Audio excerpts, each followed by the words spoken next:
Some people are talking about billions which have been spent on BBI. Ask them, where did those billions come from? There were no billions.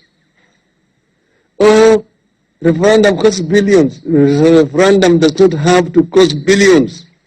Ask the British. When a short period of time they did a referendum, then they've done also an election. Then because of corruption in this country, that Kenyan elections have been too expensive. In the United States, and you can verify, the cost of election there is $40 per ballot. 40 US cents. 40 US cents per ballot.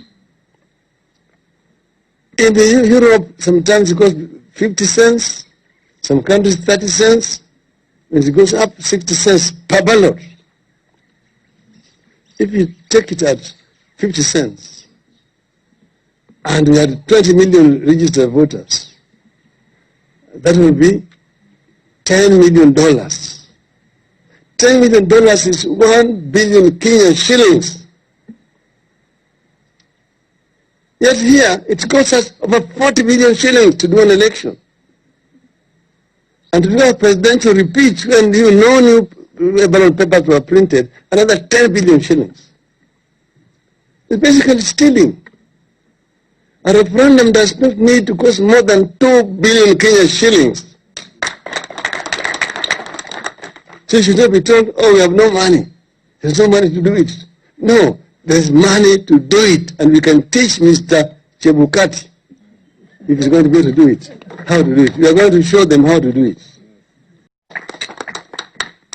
They say that, oh, the reggae stopped.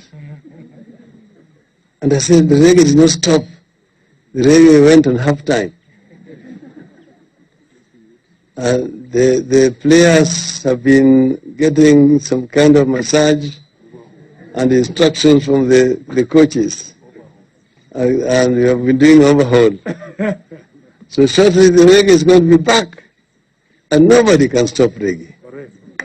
And eventually, we believe that we are going to bring this together.